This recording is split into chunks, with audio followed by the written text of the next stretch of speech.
Hello everyone, it's एपियंस। काफ़ी time हो गया है आप लोगों से इंटरेक्ट किए हुए। तो जैसा कि आप लोग देख पा रहे हैं स्क्रीन पे, CSIR 2023 दिसंबर साइकिल का एडमिट कार्ड आज आ चुका है।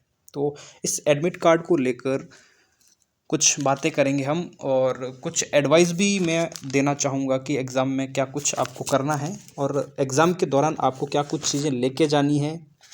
ये सारी चीज़ें अपन इस वीडियो में बात करेंगे।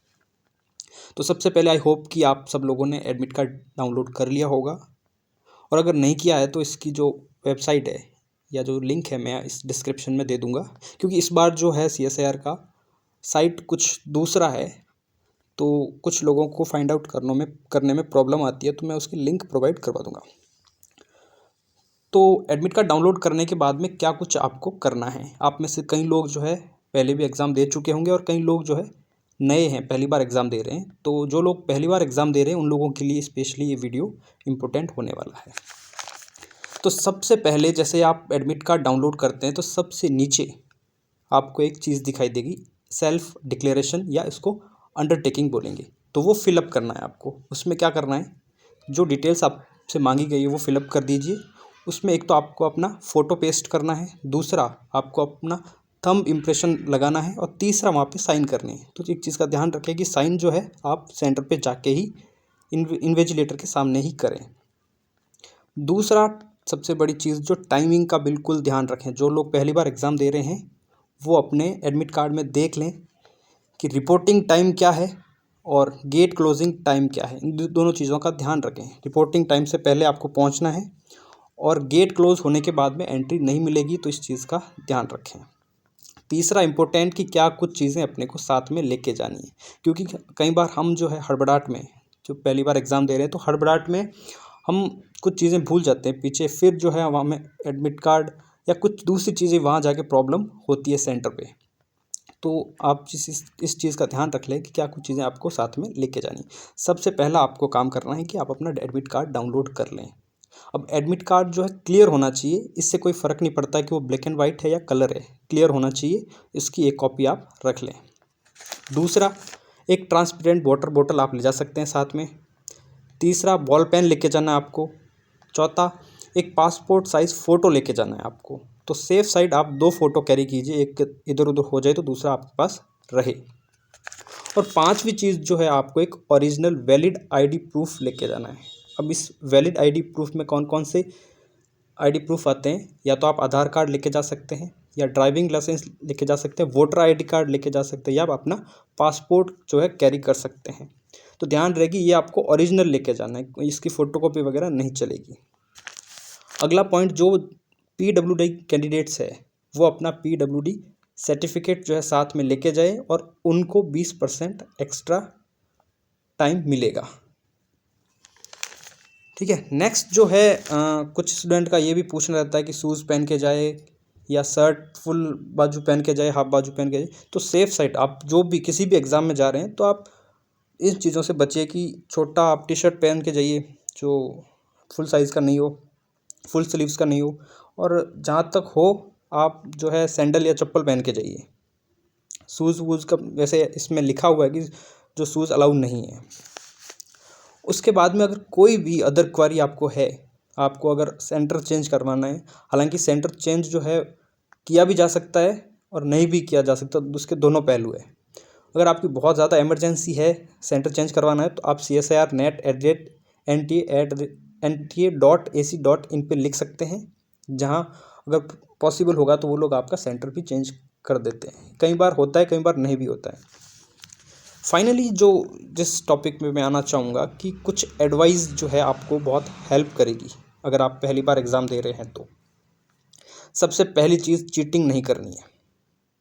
ये मैं इसलिए बोल रहा हूँ क्योंकि 99% चीटिंग में जो आपके पास वाला आपको कुछ बताता है वो गलत होता है, और 1% की रिस्क लेके आप अपनी JRF या LS दांव पे नहीं लगा सकते। तो इससे अच्छा है कि आपको बिल्कुल चीटिंग करनी ही नहीं है, आसपास वाले से कुछ नहीं पूछना है। दूसरा पॉइंट इम्पोर्टेंट भी है, और मैं इसको मेरी तरफ से जोड़ना चाहूँगा कि एग्ज़ाम से 1 या 2 दिन पहले आप पढ़ना छोड़ दीजिए। अब आप लोगों को लग रहा होगा कि ये बेतुकी बात है कि पढ़ना छोड़ देना चाहिए, क्योंकि जितना मैंने ऑब्ज़र्व किया है कि जब आप एग्ज़ाम से 1 मिनट पहले तक बहुत हड़बड़ाहट में पढ़ते हैं और जो एग्ज़ाम के 3 घंटे हैं वो मैनेज नहीं कर पाते। तो इससे अच्छा है कि एग्ज़ाम से 1 दिन पहले आप पढ़ना छोड़ दीजिए, ताकि जो दिमाग में चीज़ें हैं जो मिक्सअप नहीं होगी। ठीक है, आपको लगेगा कि ये भी देख लेता हूँ, ये थोड़ा मेरे को याद आ रहा है, इसको देख लेता हूँ। तो उस समय जो है थोड़ा शांत रहना और 1 दिन पहले पढ़ना छोड़ देना है, ताकि जो आप दिमाग शांत रहे और जो आगे के 3 घंटे जो मेजर है, क्योंकि आपने जो 3 महीने 6 महीने तैयारी की है, उसका जो रिजल्ट है वो 3 महीने डिसाइड करेंगे, 3 घंटे डिसाइड करेंगे जिस 3 घंटों में आप एग्ज़ाम में अपीयर हो रहे हैं। तो मेरा सजेशन यही रहेगा कि जो एग्ज़ाम से 1 दिन पहले या पॉसिबल हो तो 2 दिन पहले आप पढ़ना छोड़ दीजिए, बाकी आप पे है। तीसरा, एग्ज़ाम में जो आप बैठ रहे हैं तो 3 घंटे बिल्कुल आपको शांति से निकालने हैं, बिल्कुल भी हड़बड़ाहट नहीं करनी है।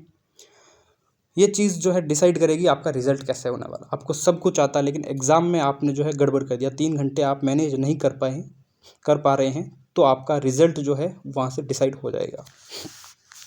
चौथा पॉइंट ये है कि पेपर कैसे अटेंड करना है आपको, कौन सा पोर्शन पहले अटेम्प्ट करना है, कौन सा बाद में करना है, तो ये आप डिसाइड करेंगे कि अगर आपका ए सेक्शन अच्छा है तो वो आप पहले उसको जो है उसके रेशियो में उसको टाइम दे के वो कर लें, फिर बी कर लें, फिर सी कर लें। ये टोटली आप पे है, डिपेंड करता है।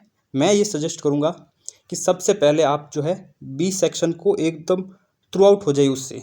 बी सेक्शन में स्टार्ट कीजिए, टाइम का ध्यान रखें, बिल्कुल टाइम मैनेजमेंट इसमें बहुत इंपॉर्टेंट है। बी सेक्शन स्टार्ट कीजिए, एक बार उसमें से निकल लीजिए। जितने सवाल आ रहे हैं, जो डाउट वाला है उसको अटैम्प्ट नहीं करना है, जितने सवाल आ रहे हैं उसको अटैम्प्ट कर दीजिए। फिर आप सी में जाइए। सी में जो है जितना टाइम दिया जा सकता है, लेकिन फिर अगेन मैं कहना चाहूँगा कि टाइम रेशियो का ध्यान रखें, कितना टाइम उसको देना है उतना ही दे, और उस सी सेक्शन आराम से ठंडे दिमाग से पूरा करना है। सी सेक्शन जो है मेजर है, डिसाइडिंग फैक्टर है। तो सी सेक्शन को अच्छे से करने के बाद में आप जो है वापस ए सेक्शन में आएंगे। ए सेक्शन में जितने हो रहे हैं उसके बाद में बी सेक्शन में आप वापस जो डाउटफुल क्वेश्चंस थे उनको अटैम्प्ट करना है। फाइनली आप सी सेक्शन कुछ रह गया तो उसको देख लीजिए, और जो टाइम अगर बच जाता है तो उसको ए सेक्शन में देना है। और ए सेक्शन में ऐसा बिल्कुल भी नहीं है कि अगर आपको नहीं आ रहा फिर भी अटैम्प्ट करना है, बिल्कुल मत कीजिए, क्योंकि ए सेक्शन नहीं करने पे भी आप अगर आपका सी सेक्शन और बी सेक्शन स्ट्रॉन्ग है तो आपकी जो है जेआरएफ पक्की है। तो ये कुछ बातें थी जो आप ध्यान रख सकते हैं, और ये मेरे सजेशन थे जो मैंने अपनी प्रिपरेशन के टाइम फील किए हैं, और मेरी जो सक्सेस में ये चीज़ें इंपॉर्टेंट रही है तो मैंने आपके साथ शेयर किए। बाकी it's all up to you, आप कैसे उस पेपर को अटेंड करते हैं, कैसे आप उन 3 घंटों को मैनेज करते हैं। So thank you so much watching this video.